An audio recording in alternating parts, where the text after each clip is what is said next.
Sarah, how are you? The funeral you held for your mother was lovely. It must have been a lot to deal with in such a short time. I'm sure she would have been very happy with it. Thank you for coming to pay your respects, Emily. It means a lot to me that you came all the way to see her.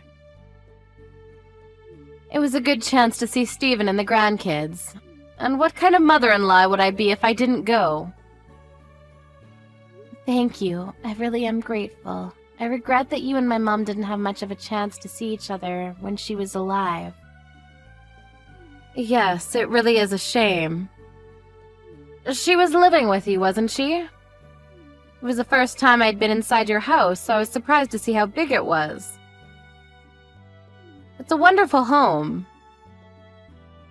We already had the kids when we decided to live with my mom's, so we had it built so that it would feel more spacious and open.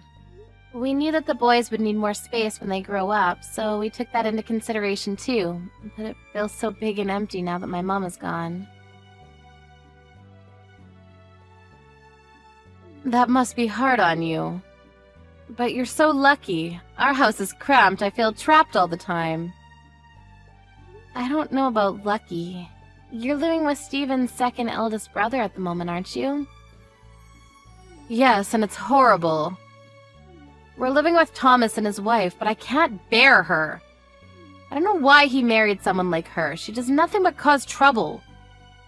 Really? I haven't spent a lot of time with her before, so I don't really know what she's like. I don't know how she can call herself a wife. She always cuts corners on the chores, and she complains all day long. She can't discipline her own child, either. He runs around the house screaming and shouting. I can't live in a place like that. I didn't know any of that. What does your husband think? Have you spoken about it with him? That's the problem. She acts like such a good girl when he's around. When he's looking, she's the perfect daughter-in-law. She's so two-faced, it's very annoying. I guess that's why I don't feel like we can get on well. Is that so? That does sound problematic. It was a bad idea to start living with Thomas and his family to begin with. There was no way all of us would fit in such a small house. I don't know how they thought it could work. What do you mean? There's 5 of us. My husband, myself, Thomas, and his wife and son. Of course we can't survive in such a small house. It's only natural that we get stressed out by one another. We all need our own private space. I never knew that the situation was that bad. Is it really that stressful living together? Of course, I'm fine with living with Thomas since he's my own son, but I don't like that woman. She irritates me to no end. Every day there's something new to be annoyed about because she's so noisy about every single little detail. She won't even wash my or my husband's laundry with her families and expects me to do it by myself. Can you believe that? There's no point in living with them if she doesn't do anything for us.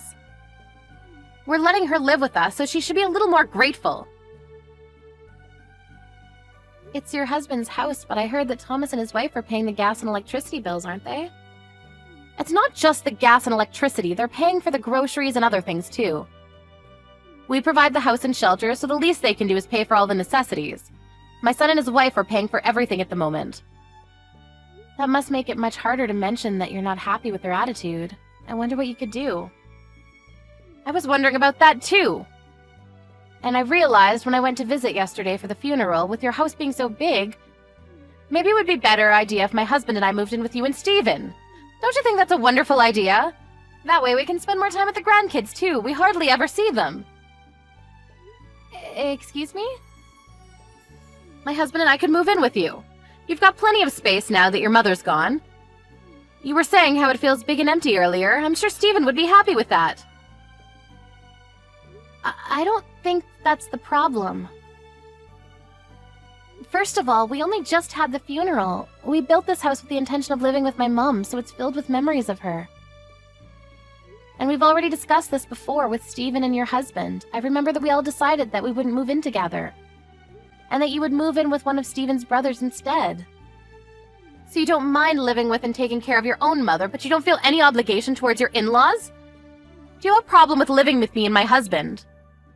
Like I said, I didn't decide that alone. I didn't mean anything by it, but my mother did put a lot of money into building this house too. So she had every right to live with us. She's gone now, but the kids will be getting much bigger from now on, so Steven and I have already made up our minds that we'll stick with the first decision and not live with you both. I'm sorry if I've made you feel unwelcome, but that's just what we've decided. And what would you do about your current house? Are you going to give it to Thomas and his wife? I don't want to give them our house, but your house is much bigger and it's new too. It'll be much easier for us to live in. I think it's a good idea for us to move in with you and Steven. I'm really sorry, Emily, but I don't think that's possible. Living together will be a bit difficult for a lot of reasons. Why? What's the matter? What reason could you have to not live with us? Haven't you already spoken to Steven about this? Steven himself was saying that he didn't want all of us to live together. He was quite insistent on it. He always said that he didn't want to live together with his parents. This is why I have problems with you all. All 3 of the daughter-in-laws I have, and not one of them is respectful towards me. There's always one of you saying something insensitive like that. I thought that you were better than the other 2, but you're just the same. You don't think of us as family at all, do you? You're horrible! I don't think that at all. The biggest problem is that you have dog allergies. It's got nothing to do with you personally. We just can't have you staying with us when you can have a reaction.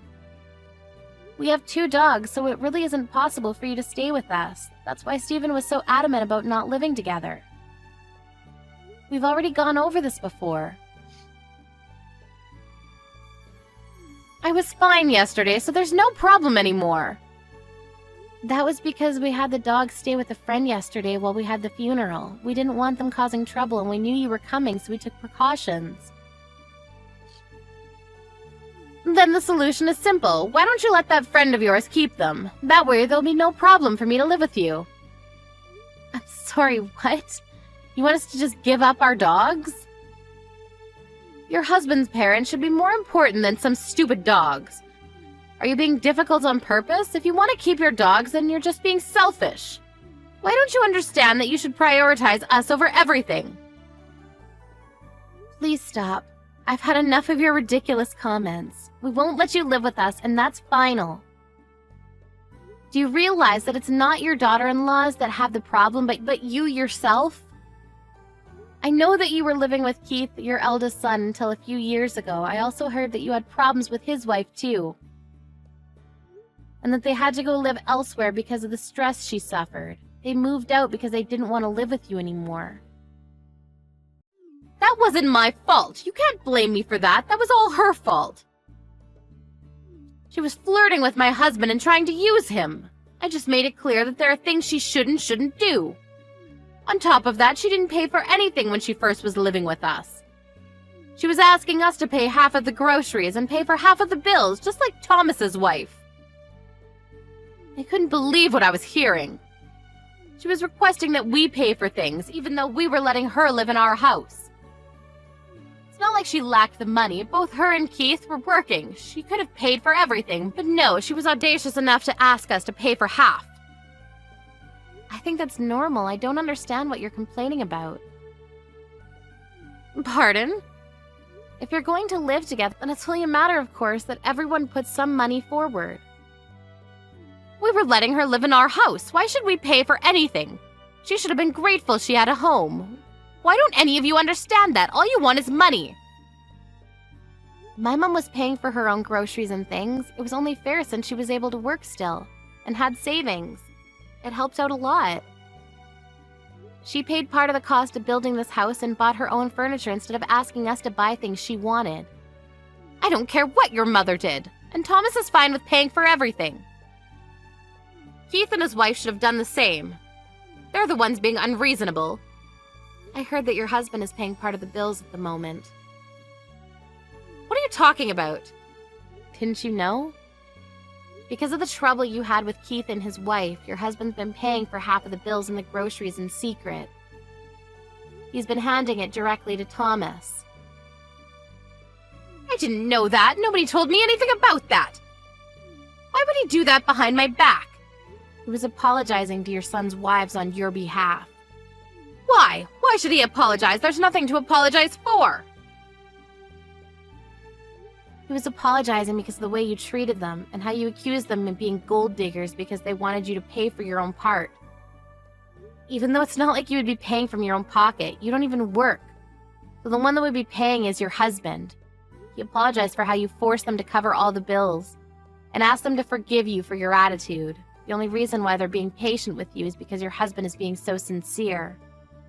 That's ridiculous. I'm right. Why should he apologize when I'm only saying what needs to be said? I just got a reply from Steven and he told me to tell you that he'll call you when he gets back home from work. Steven said that he'll call me about moving in with you. And about your inappropriate comments, I think. Are you kidding? What inappropriate comments? It's only been a week since my mom passed away, but you're already talking about moving in because our house is much nicer and bigger. Don't you think that that's a bit too insensitive? I haven't been able to call or talk to him in person about it yet, but I can tell that Steven's pretty angry. Isn't he going to talk about moving in together? Of course not. There's another major reason why he said that he never wanted you to live with us. It's not just about the dog allergy you have. It's because you stressed Keith's wife out so much that she got depressed. I haven't done anything like that. Whatever happened to that woman was her own fault. Day in, day out, whenever you saw her, all you did was complain about the things she did. You talked loudly about her behind her back and didn't give her a moment of peace. Even though she was working full-time, she still pulled off doing all the chores, cooking, grocery shopping, all because you complained that she wasn't doing enough. She worked so hard to get you to like her, but nothing worked. I heard that you often threw away the dinners that she made for you and cooked your own. No wonder Steven doesn't want you to live in the same house as me. I was still young back then, I couldn't help it. That's your excuse for driving a person to depression? Do you really think that that's acceptable? It's about time you answered for what you've done. What are you talking about? Is anyone at home with you today? Now that you mention it, it seems awfully quiet. Thomas's wife and his son are always so noisy, but I don't hear anything. I wonder if they've gone out. What about someone much closer to you? Someone much more important? Wait, I don't think my husband is home. I'm completely alone. Do you know where Richard is? He hardly ever goes out this late. What's going on? I hate to be the one to tell you, but your husband and Thomas's family have decided that they're going to move out. What? I don't understand. We have a home right here. It's small, but there's no need to buy another place. My husband and I can move in with you and everything will be perfect. They say that they're going to move into a bigger apartment, just the four of them. You can't be serious. I haven't heard anything like that. I don't think they've told you. What am I supposed to do? Where do I go? The people you consider noisy have moved out for you, so you can stay in the house you've always lived in. Legally, it's your husband's, but if it's you by yourself, I'm sure it'll feel much bigger. That's what you wanted. I'm sure you'll be more comfortable by yourself. Who's going to take care of me? What am I supposed to do? Cook and clean and do grocery shopping all by myself? Why isn't anyone picking up the phone? I don't understand. They've all abandoned me.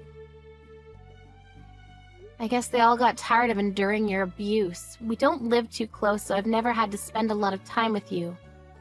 So I haven't experienced it firsthand, but it looks like you caused a lot of suffering for the people around you. And since you have no consideration for the fact that I'm currently in mourning, I can only think that you're as self-centered as I've heard. I can empathize, but I can't imagine how your other sons' wives must have felt with you in their homes. It's unpleasant just thinking about it, so I think I'd like to keep my distance as well.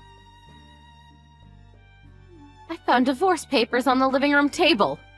Sarah, what should I do? How can I make them come back? I can't do anything by myself.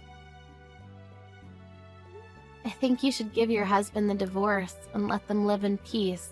It means you have to pay all the bills and do all the housework by yourself. But that's what you get for not being thankful for the support you've had up until now. Your husband is graciously letting you live in the house he bought after all. Why shouldn't you pay for everything yourself?